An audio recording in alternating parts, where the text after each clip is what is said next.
Welcome back to Briggs on Books, our international talk show where we talk to authors from all over the world. And today we truly have all over the world. In fact, we don't get United States authors often enough, but I think we have one with us now.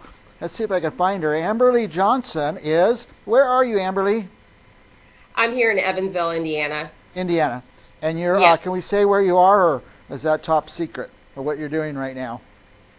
No, it's not top secret. I work in the medical field as it is. So I've been just working with patients today. So I took some time out to talk with you. Well, I'm glad you did. You have a very intriguing story, and I like to have people hear your story because people out there are going through things you went through, and they think they're all alone. They think they're the first person going through it, and I guess at some point you thought that as well. Yeah, I mean, you do feel like you're by yourself, even if you have support or you don't have any support. It feels like you're just trapped in your own mind when you go through things like this. Yeah. Now you're going along in your life, everything's going just fine, and then all of a sudden something happened. Tell our viewers about that. Yeah, it's just your normal everyday. You're having dinner, you're watching your movie, you're getting ready to go to bed. And then the next thing I know, I'm waking up to hearing that something's not right because I can hear like some coughing or gasping. So I look over and I realize it's him. Your husband. And yeah, my husband. I'm sorry. That's all right. And he just eventually stopped breathing. And when that happened, I had I'm in the motions of 911 and all that stuff. So I'm on the phone with them and they're trying to explain to me to get him on the floor, and I'm trying to explain to them that he's 6'8". I'm like, he's a big guy, and I'm 5 foot nothing. And they're like, but he needs to be able to breathe. And by the time I got him on the floor, I mean, he completely coated. It was all color flushed out of his face, and then his bodily fluids left. So I really thought I had lost him, and I kept performing CPR as instructed, and then I was able to get that color flush back. Wow. Now, had you had medical training? I mean, yeah, I was working in the field at the time, so I kind of had an idea. And I mean, anybody who's anybody won't know exactly how you're going to respond to that until you actually are in that situation. Yeah. So I never thought I would respond so calmly and collectively and did how I did. But it just, you just never know until it actually happens. Now, then who came to your house? The fire department? Who came first? It it was quite a display. We had I think it was two police cars and two fire engines, and then obviously EMS, and they were all up in this room. It wasn't a very big room, and there was like 7 of them working on an errand.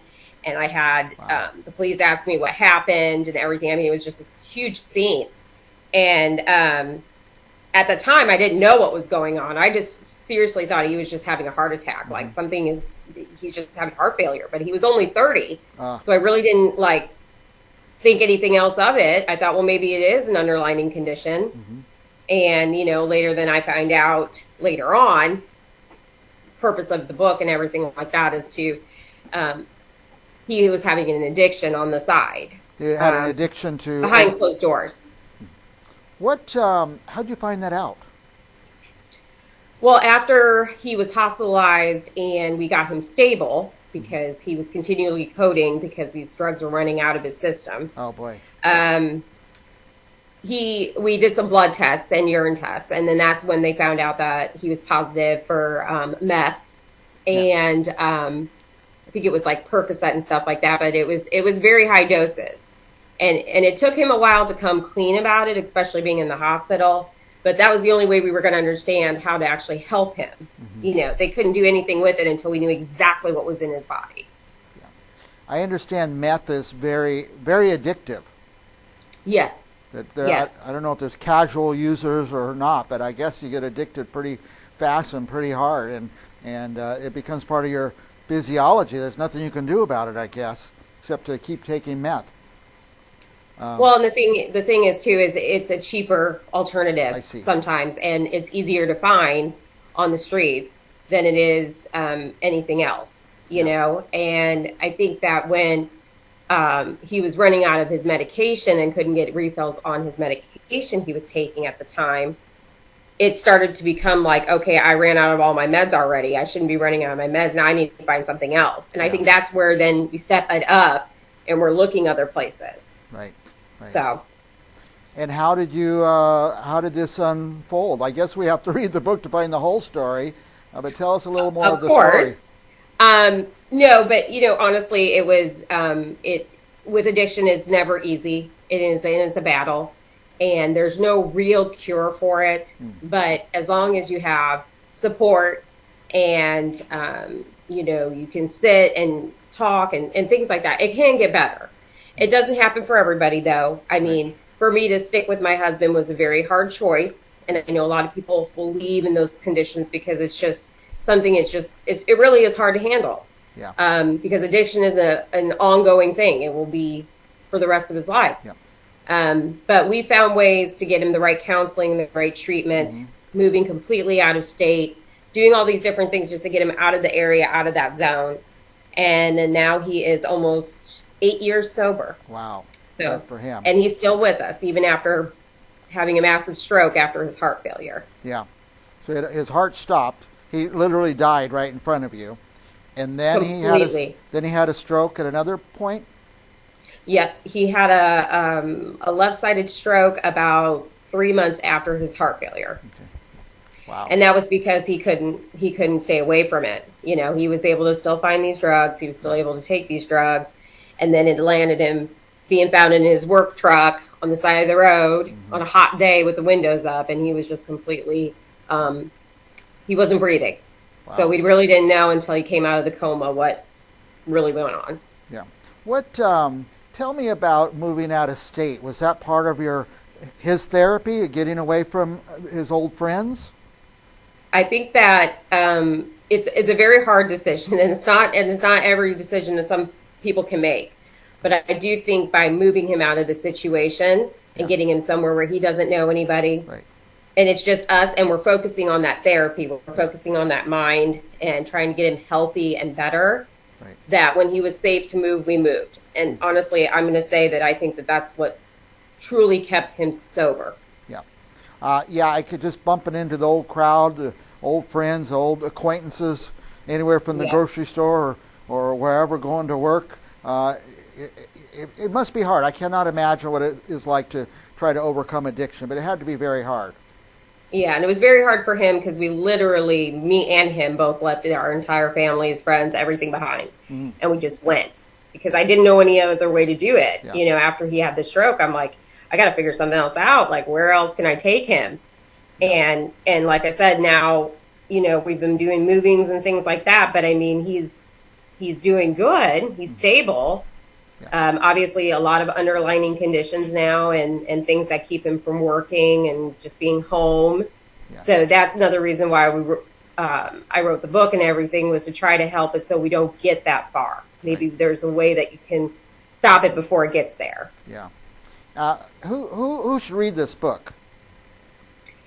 Honestly, over the past year since it's been out, I've seen teenagers to grandparents to family members. I mean, I've had a lot of feedback, whether it's, someone has addiction in their family, somebody, whether it's a friend or a family member, and even teenagers feel like they can relate to the book. So I made it relatable for everyone. Yeah. I mean, maybe it's something all parents should read and, anybody. But it sounds like it's a book for anyone. Right. And it does, like I said, it does explain a lot of things that maybe we just don't know anything about and make you have a better understanding. That was my biggest thing, is I couldn't understand it at first. And I felt like by me trying to explain it to other people, it seems like, you're getting a better understanding that it is a disease. It is an addiction. It's not curable, but there are ways to still live life, stay alive, and work towards, staying clean and sober. So are there things in the book, there had to be so much that you didn't know about, I would imagine. Right. And that's what I did. I dedicated most of that to ways working with your insurance companies, how to find funding for your therapy, because therapy is very expensive, especially for addiction, and ways to get around it, because a normal person can get better if they choose to get better. And this way, that it's not a financial loss, It is going to be expensive, but yet you can still do it. All right, so your book actually offers resources. That is correct. Help, Yep. helps people find resources, set them on a path to finding those resources. So, Right. And just making you feel like you're not alone. Because yeah. I know that that's exactly what I felt. In my head, I was just by myself. But honestly, everybody's going through this somewhere, Somewhere. somehow, Yeah. and will someday. Right. So it's just good if you have like that comfort, like that little bit of, okay, it's not just me. Yeah, interesting. Well, you're very brave to share the story. You've done a lot of brave things, like picking up and moving and sharing intimate details of your life, and hopefully somebody will get helped out of this. And I, from what I've understood and everything, we've decided to make a foundation in my husband's name. So all of our proceeds from our book is going directly to a foundation to help others. I mean, it's been known to, like, even if I sell 5 books, that gives somebody therapy for a couple days. Yes. So, for as much as we can raise, then that's what we want to do. Well, I want to just give a hint to our viewers at home. Go order this book, but don't order one. Press that order button 5 times. Order 5 of them and give them away. Somebody's going to need this book. Also, it could serve maybe as a cautionary tale to people. Yes. Like this I have definitely seen the positive side, and the reviews can say that as well. Yeah. And the comments I get from people and questions that reach out. And I'm always available, and that's also listed on the book site and, oh, nice. and other sites, obviously through, Facebook and TikTok and things like that. So we do have your web address on the screen, and we have your Instagram on the screen. And since we last saw you, we're on TikTok now too. So I know, right? This is, how can you not be? Now that they're still in business, since last week they shut down for a bit. Yeah. By the way, I'm asking every guest this, but what's the weather like where you are today? Cold, but at least, like I said, we were living in Florida, and we thought moving up here we were dealing with that. But I guess they're closing down in Florida right now because there's about 5 inches of snow on the beach. Unbelievable. So, it's crazy. Yeah. For those watching, today's January 22nd, 2025. So if you're watching this summer, I don't want you to think that there's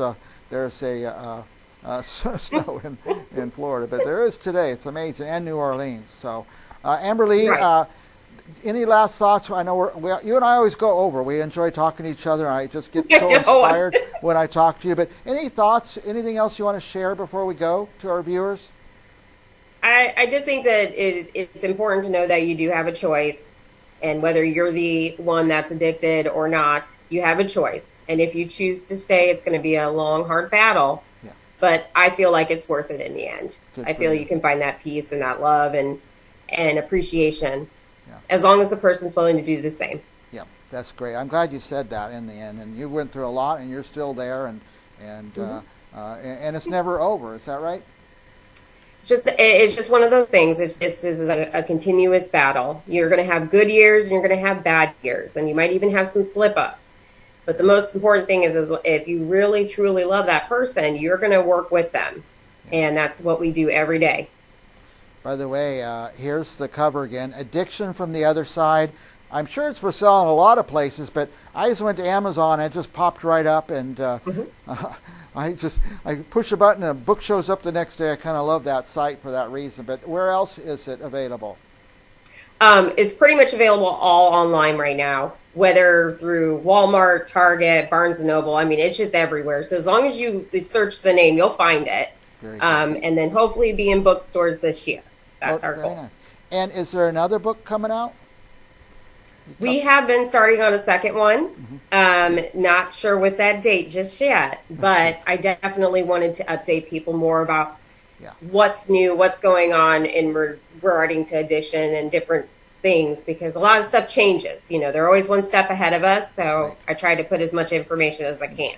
And your story's ongoing, so another book would be very appropriate, I think. So, our guest is Amberlie Johnson from someplace, I think, in Indiana. Is that right? Yeah, it's Evansville, Indiana. And we really appreciate that you've written the book, that you're brave enough to put your story out there.